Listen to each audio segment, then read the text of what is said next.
The Cupboard Under the Stairs. A full audiobook story. Part 1, The Cupboard. Chapter 1, The Boy Who Lived. In every story, there is a beginning. And in every beginning, there is a wound. This is the story of a boy who lived. Not because he was chosen. Not because he was special. But because he refused to die. This is the story of the cupboard under the stairs. I remember the cupboard. The dust. The spiders. The sound of Vernon's footsteps thundering above me. I remember the dark.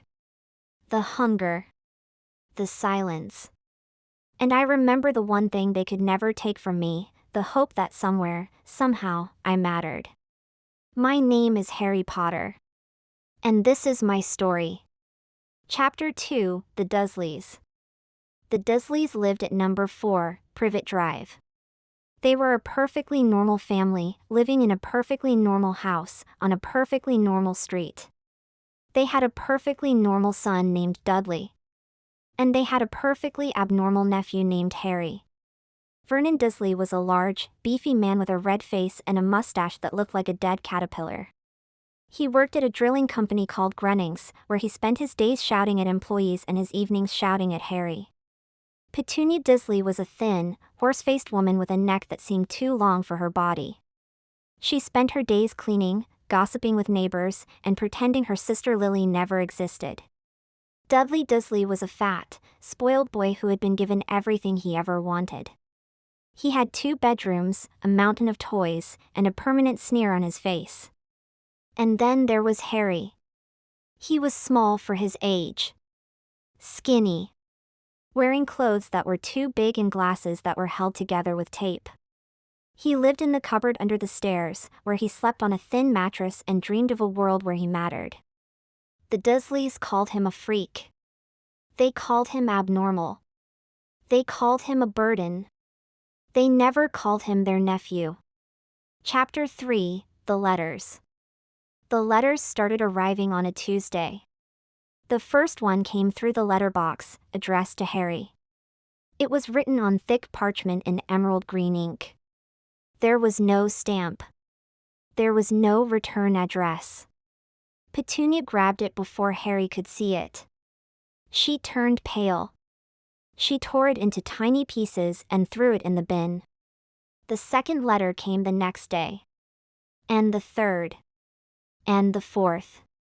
They kept coming, no matter what the Dursleys did. Vernon boarded up the letterbox. The letters came through the door. Vernon nailed the door shut. The letters came through the windows. Vernon covered the windows. The letters came down the chimney. Vernon was terrified. Petunia was terrified. Even Dudley seemed scared. Harry was confused. He didn't know who was writing to him. He didn't know why they wouldn't stop. He didn't know that everything was about to change. And then, on a stormy night in November, there was a knock at the door. The door was torn off its hinges. A giant stood in the doorway, his face half hidden by a tangled beard. He was twice as tall as Vernon and 3 times as wide. Hagrid looked down at Harry and smiled. "You're a wizard, Harry." Chapter 4, The Cupboard Becomes a Memory. That night, Harry learned the truth. His parents hadn't died in a car crash. They were murdered by a dark wizard named Lord Voldemort. Harry had survived the killing curse. He was famous. He was a hero. He was a wizard. And he was leaving Privet Drive. Hagrid took Harry to Diagon Alley, a hidden street in London where wizards shopped. He bought Harry a wand, a cauldron, and a school uniform. He gave him a ticket to Hogwarts School of Witchcraft and Wizardry. For the first time in his life, Harry felt like he belonged. But as he packed his things in the cupboard, he paused. He looked at the dusty walls, the spiders, the tiny mattress. He thought about all the nights he had cried himself to sleep, wondering why nobody loved him. He thought about the letters that had come, relentless and persistent, even when the Dursleys tried to stop them. He thought about the hand that had reached out to him. And he decided he would never go back. Chapter 5, The Therapy Begins. Years passed. Harry survived Voldemort. He survived tournaments, dragons, dark lords, and death itself. He defeated the most dangerous wizard in a century. He saved the world. And then, at 17, he came back to Privet Drive. Not because he had to. Because he had nowhere else to go. The Dursleys were still there. Vernon was still shouting. Petunia was still cleaning. Dudley was still eating. Nothing had changed. But everything had changed. Harry was exhausted. He was hollow. He had given everything he had to the war, and now he had nothing left. Vernon looked at him with the same hatred he always had. Petunia looked at him with the same bitterness. And Harry looked at them with something he hadn't felt in years, pity. Vernon, desperate and angry, decided to try something new. He found a cheap therapist.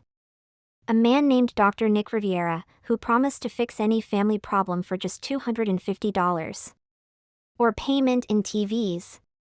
Dr. Nick added cheerfully. The Dursleys didn't have a TV anymore. They had pawned it to pay for the therapy. Perfect, Dr. Nick said. Now let's begin. Chapter 6, The Foam Bat. Dr. Nick's therapy was unconventional. First, he announced, "We need to release the aggression." He handed each family member a foam bat. They were padded, soft, harmless-looking. Hit each other, Dr. Nick commanded. Let out all your anger. The Dursleys didn't need to be told twice. Dudley swung at Harry. Harry ducked. Vernon swung at Harry. Harry dodged. Petunia swung at Harry. Harry just stood there. Is that all you've got? He asked quietly. Dudley swung again. The foam tore. A hard plastic core was revealed beneath the padding. Oops, Dr. Nick said. That wasn't supposed to happen. Dudley swung again, hard, and the plastic bat cracked Harry's glasses. Harry didn't flinch. Are you done? He asked. Dudley stopped. He looked at the bat. He looked at Harry. He looked at his parents. For the first time in his life, he saw something he didn't understand, Harry's exhaustion. Not anger. Not hatred. Just exhaustion. Chapter 7, The Shock Machine. Time for the electric therapy, Dr. Nick announced. He strapped everyone into chairs. He attached electrodes to their heads. He gave each of them a button. When someone misbehaves, Dr. Nick explained, press the button and shock them. It's simple. Vernon pressed his button. Dudley screamed. Dudley pressed his button. Petunia screamed. Petunia pressed her button. Harry screamed. Harry pressed his button. Vernon screamed. The machine sparked. It buzzed. It overloaded. The lights flickered. And then the entire neighborhood went dark. Dudley stopped pressing buttons. He looked at Harry, who was sitting calmly in his chair, still exhausted, still hollow. Are you okay? Dudley asked. It was the first time Dudley had ever asked Harry that question. Harry looked at him. For a moment, he didn't speak. Then he said, I'm tired, Dudley. I'm so tired. Dudley didn't know what to say. Part 2, The Refund. Chapter 8, The Ghost of Robbie. That night, Harry dreamed. He dreamed he was in a tunnel, dark and endless. The walls dripped with water. The air was cold. He heard footsteps behind him. Harry. He turned. Harry looked at him. There was something familiar in his eyes. Are you dead? Harry asked. No, Robbie said. I'm just lost. Lost in the tunnels. Lost in my own mind. I can't find the way out. Harry felt a chill. That could be me, he whispered. Robbie nodded. That's why I'm here, he said. I'm the ghost of what could happen. The ghost of the boy who never came back. Harry woke up, gasping. Chapter 9, The Doc Appears. The next morning, Harry sat on the curb outside Privet Drive. He stared at the sky. The clouds moved slowly, indifferent to the boy who had saved the world. A voice spoke behind him. Warm. Calm. Patient. Harry. Look at me. Harry turned. A man sat beside him. He was older, with a gentle face and kind eyes. He wore a sweater that was slightly too big and a smile that was slightly too knowing. Who are you? Harry asked. I'm the voice you've been ignoring, the man said. I'm the one who keeps showing up, even when you call me names. I'm the one who stays. Sit down. Let's talk. Harry stayed sitting. He was too tired to argue. What do you want? He asked. Another prophecy? Another quest? No, the man said. I want to know how you're feeling. Not the hero. Not the chosen one. You. The boy who lost his parents. The boy who slept in a cupboard. The boy who's terrified that if he stops fighting, he'll fall apart. Harry's throat tightened. I can't stop fighting, he said. If I stop, I'll break. The man leaned closer. You're already broken, Harry. That's not a weakness. That's a beginning. The question isn't, can you save the world? The question is, can you learn to live with yourself? Harry's eyes filled with tears. I don't know how, he whispered. That's okay, the man said. I'll teach you. One step at a time. But you have to stay. You have to keep showing up. Can you do that? Harry took a shaky breath. I can try, he said. The man smiled. That's all I ask. Now, let's begin. Chapter 10, Dudley's Confession. Dr. Nick had one more session with the family. Dudley, he announced, it's time for your feelings. Dudley shifted uncomfortably. I don't have feelings, he mumbled. I have wants. Perfect. Dr. Nick cheered. Let's list your wants. I want food, Dudley said.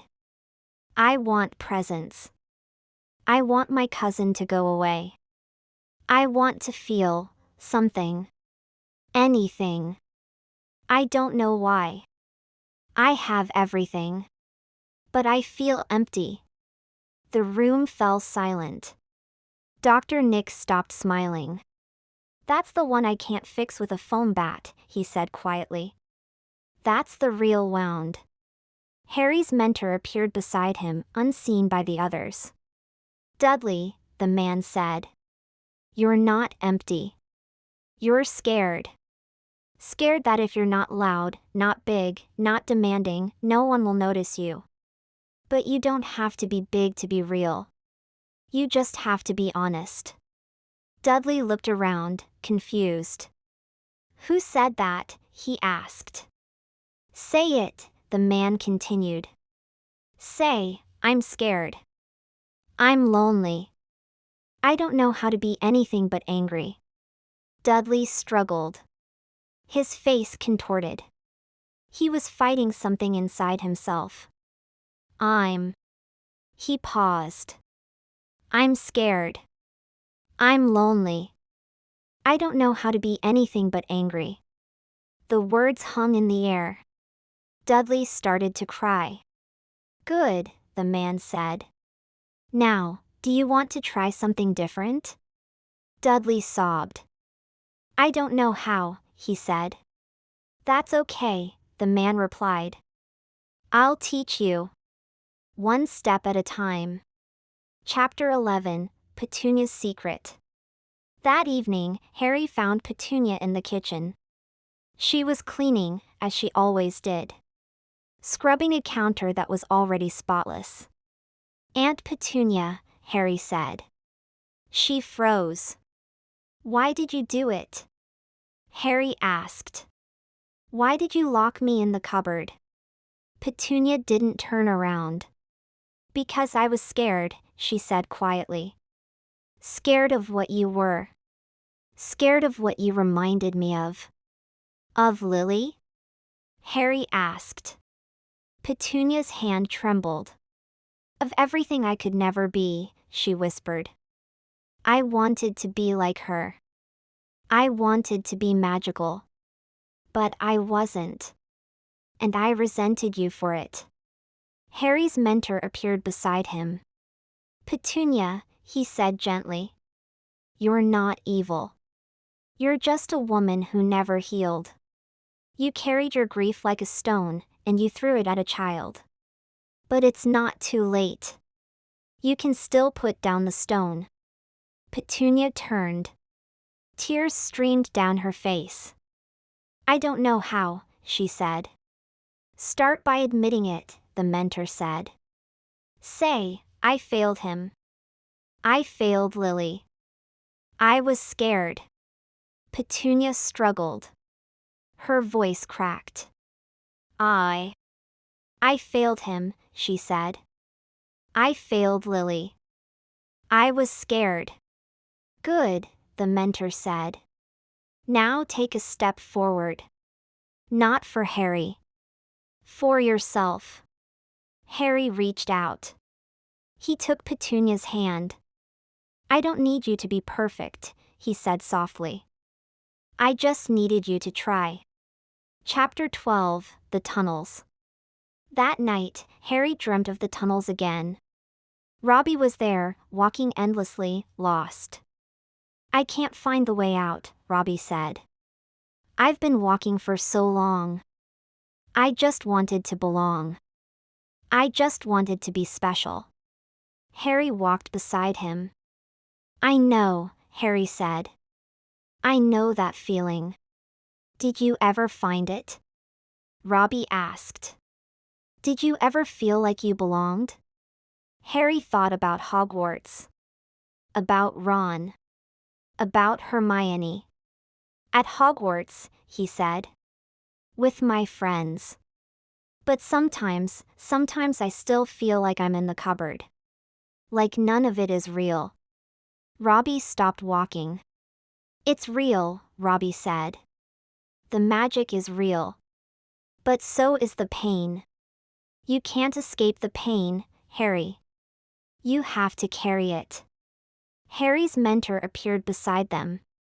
Robbie, he said. It's not your fault. Robbie cried.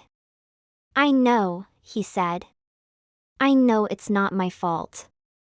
But I'm still lost. You're not lost, the mentor said. You're just waiting. Waiting for someone to find you. And someone did. Harry found you. Robbie looked at Harry. Harry, he asked. I'm here, Harry said. I'm not leaving. A light flickered at the end of the tunnel. I see it, Robbie said. I see the way out. Then go, the mentor said. Take the hand that's offered. You don't have to stay in the dark anymore. Robbie walked toward the light. He turned back one last time. Thank you, he said. Thank you for finding me. He walked into the light. And he was gone. Chapter 13, The Final Stand. The next morning, Harry stood in the garden of Privet Drive. The sun was rising. The birds were singing. The world was beautiful and terrible. Dudley, I failed again, he muttered. Another family I couldn't fix. He handed the Dursleys a check. That's $500, he said. Double your money back. Now please leave. The Dursleys shuffled out. Harry was the last to leave.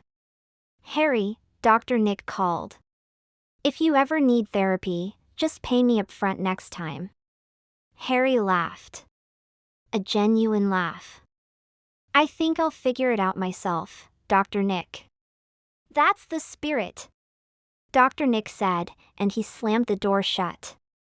Chapter 15, The End of the Game. The Dursleys went back to their normal lives. As normal as they could be, now that they had seen the truth about themselves. Petunia began to grieve Lily. Finally, after all those years, she let herself mourn the sister she had lost. Vernon learned to be a little less loud. A little less afraid. He still grumbled, but the edge had gone from his voice. Dudley started asking questions. Real questions. About the world, about Harry, about what it meant to be a decent person. And Harry? Harry finally learned what it meant to be at peace. Not because the war was over, but because he was no longer fighting alone. Epilogue, The Boy Who Lived. Harry sat on a bench overlooking the sea. The waves crashed against the cliffs. The wind blew through his hair. The world was vast and beautiful and terrifying. His mentor sat beside him. I think I'm going to be okay, Harry said. I know you will, the mentor said. Do I still need you? Harry asked. The mentor smiled. You'll always need people, he said. That's what it means to be human. But you don't need me the same way you used to. You can carry the healing in your own hands now. Harry nodded. I think I understand, he said. The mentor put a hand on his shoulder. Whenever you need me, he said, I'll be here. In your memory. In your heart. In the part of you that learned to feel again. Harry smiled. Thank you, he said. For finding me. The mentor smiled back. You found yourself, Harry. I was just the voice that helped you listen. And so the boy who lived finally learned how to live. Not just survive. Not just fight. But live. He learned that healing is not a destination. It's a path. And the only way to walk it is one step at a time. The end of the game. The beginning of the journey. Final words. In every story, there is a beginning. And in every beginning, there is a wound. But there is also hope. There is also healing. There is also the chance to start again. Harry Potter lived through the cupboard, through the war, through the loneliness and the loss. And he emerged, not unscathed, but alive. Alive and ready to try. Because that's what healing is. Not being fixed. But being willing to begin again. And that's the greatest magic of all. The end. In memory of Robin Williams. For all the healing voices that never stopped believing.